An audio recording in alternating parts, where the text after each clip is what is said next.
Assalamualaikum warahmatullahi wabarakatuh. Berjumpa dengan saya Mary Merliana. Pada pertemuan pertama kita kali ini, kita akan membahas mengenai KD 3.1 tentang konsep ilmu ekonomi. Tanpa berlama-lama, silakan kalian simak video berikut. Konsep ilmu ekonomi. Nah, apa sih tujuan pembelajaran kita ini? Yang pertama, kalian harus mampu memahami konsep ilmu ekonomi secara menyeluruh. Yang kedua, kalian harus mampu mengidentifikasi masalah ekonomi yang berhubungan dengan kelangkaan dan kebutuhan manusia yang relatif tidak terbatas. So, what's economy guys? Kita langsung ya, apa sih itu ekonomi? Kata yang gak asing, tapi kadang maknanya ambigu ya, atau bahkan mungkin ada yang belum sama sekali tahu apa itu ekonomi. Apakah ekonomi itu gabungan dari kata Pak Eko atau ekonomi ya? Bukan ternyata. So, lihat ya, apa sih itu ekonomi? Kalau dalam ilustrasi sehari-hari, kita melihat kata ekonomi mendengar di media adalah kegiatan-kegiatan yang sering berkaitan dengan jual beli, baik barang maupun jasa. Misalnya, kegiatan-kegiatan transaksi di swalayan, kegiatan-kegiatan ekonomi manufaktur, atau bahkan kegiatan-kegiatan transaksi jual beli di pasar kerja. Secara harfiah atau ketatahbahasaan, pengertian ekonomi pertama kali dikenalkan oleh seorang tokoh bernama Xenophon pada tahun 440 sampai 355 sebelum Masehi. Ekonomi berasal dari bahasa Yunani yaitu oikonomia. Oikos artinya rumah tangga, sedangkan nomos artinya aturan atau pengelolaan. Sehingga secara sempit, ekonomi adalah aturan-aturan, kaidah-kaidah atau pengelolaan suatu rumah tangga. Ilmu ekonomi adalah ilmu yang mempelajari individu dan masyarakat dalam menentukan pilihan untuk menggunakan sumber daya yang langka, diperoleh dengan dan tanpa uang, dalam upaya meningkatkan kualitas hidupnya. Jadi tujuan ekonomi itu adalah kemakmuran atau kesejahteraan. Krisis ekonomi. Sering sekali kita mendengar krisis ekonomi global. Krisis ekonomi ini adalah masalah ekonomi yang timbul karena kebutuhan manusia yang sangat tidak terbatas berbanding terbalik dengan alat pemuasnya yang justru terbatas, sehingga menimbulkan kelangkaan atas barang dan jasa. Kebutuhan manusia yang tak terbatas dapat dikategorikan ke dalam beberapa hal. Di antaranya, menurut sifatnya, kebutuhan manusia yang tak terbatas terdiri atas kebutuhan jasmani, artinya kebutuhan yang berhubungan dengan fisik setiap individu. Kebutuhan jasmani, contohnya adalah kebutuhan pangan, sandang, maupun papan. Kebutuhan rohani adalah kebutuhan yang menyangkut jiwa manusia, terdiri dari kebutuhan akan ketenangan jiwa yang diperoleh melalui ibadah ataupun kepenatan saat beraktivitas melalui sebuah refreshing. Kebutuhan menurut waktunya terbagi atas kebutuhan sekarang. Kebutuhan sekarang adalah kebutuhan yang tidak bisa ditunda-tunda dan harus segera dipenuhi sekarang juga. Misalkan obat untuk pasien yang terkena corona, APD untuk dokter dan perawat yang menangani pasien. Kebutuhan yang akan datang berbanding terbalik dengan kebutuhan masa kini. Kebutuhan yang akan datang adalah kebutuhan yang justru bisa ditangguhkan pemenuhannya di masa yang akan datang. Misalnya, pendidikan S1, S2 atau S3, tabungan atau deposito untuk hari tua. Kebutuhan manusia yang tidak terbatas lainnya berdasarkan tingkatan terdiri atas 3 hal, yaitu kebutuhan pertama atau disebut kebutuhan primer, artinya kebutuhan pokok manusia setiap hari. Yang kedua adalah kebutuhan sekunder. Kebutuhan sekunder adalah kebutuhan yang harus dipenuhi setelah kebutuhan primer terpenuhi. Yang ketiga adalah kebutuhan tersier. Kebutuhan tersier adalah kebutuhan yang hanya dilakukan atau mampu dipenuhi oleh orang-orang dengan ekonomi menengah ke atas karena menyangkut tentang kebutuhan barang-barang mewah. Kebutuhan menurut subjeknya terdiri atas kebutuhan individu. Kebutuhan individu itu adalah kebutuhan orang perorangan. Kebutuhan individu itu sifatnya sangat beragam, tergantung kepentingan setiap individu masing-masing.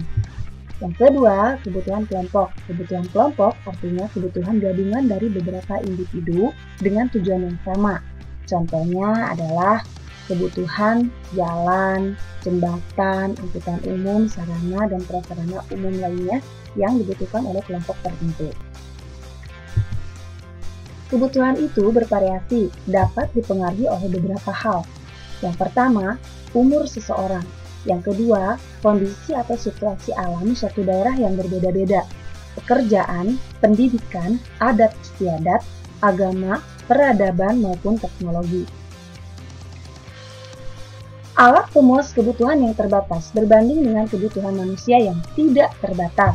Alat pemuas kebutuhan terdiri menjadi dua, yaitu barang kebutuhan sehari-hari yang berwujud, yang tidak berwujud tapi sangat dirasakan hasilnya.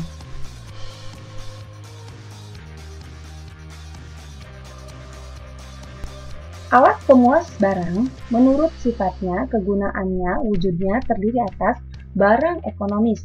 Barang ekonomis artinya barang yang jumlahnya sedikit, sehingga untuk memperolehnya diperlukan pengorbanan tertentu, misalnya dengan bekerja, berwirausaha, dan lain sebagainya. Contoh barang ekonomis adalah makanan, pakaian, emas, laptop, dan lain sebagainya. Yang kedua adalah barang bebas. Barang bebas artinya barang yang jumlahnya tidak terbatas sehingga pengorbanannya sedikit atau tidak sama sekali. Misalnya sinar matahari, angin, air laut, dan lain sebagainya. Yang ketiga ada barang ilit. Barang ilit adalah barang yang apabila digunakan dalam skala besar menimbulkan suatu bencana. Misalnya api dalam jumlah yang besar menimbulkan kebakaran, air dalam jumlah yang besar menimbulkan banjir. Menurut kegunaannya, barang dikategorikan atas dua, yaitu barang konsumsi dan barang produksi. Barang konsumsi adalah barang yang bisa dipakai dalam kehidupan sehari-hari, misalnya makanan, minuman, atau pakaian. Sedangkan barang produksi adalah barang yang harus diolah kembali, misalkan barang modal. Contohnya bangunan, mesin, peralatan kendaraan yang menghasilkan barang dan jasa. Menurut wujudnya, barang pun terbagi menjadi dua, yaitu barang konkret atau nyata atau material, yaitu barang yang mampu dilihat, diraba, seperti barang-barang kehidupan sehari-hari. Yang kedua, barang abstrak atau imaterial, artinya barang yang tidak bisa terlihat tetapi sangat dirasakan hasilnya, misalnya hak cipta, hak merek, royalti, dan lain-lain. Menurut cara penggunaannya, alat pemuas barang juga terdiri atas barang substitusi dan barang komplementer. Barang substitusi artinya adalah barang pengganti, contohnya pulpen dan pensil. Sedangkan barang komplementer adalah barang yang akan berguna apabila ada pelengkap, misalnya pulpen dengan tinta. Yang terakhir, barang menurut cara pengerjaannya terdiri atas tiga hal, yaitu ada barang mentah, misalkan bahan baku benang, barang setengah jadi, misalkan kain, dan barang jadi, misalkan benang. Menurut Profesor P.A. Samuelson, terdapat prinsip dasar yang melahirkan ekonomi, yaitu 1. Kelangkaan atau scarcity, yang kedua pilihan atau choice.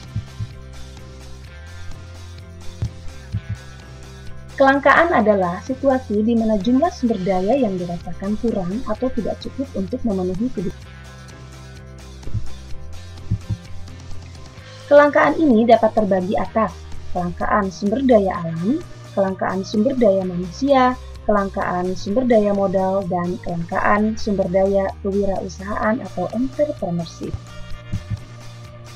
Faktor yang mempengaruhi kelangkaan diantaranya adalah pertumbuhan penduduk yang tidak seimbang dengan pertumbuhan produksi, artinya penduduk semakin bertambah, tetapi produksi barang dan jasa masih lamban.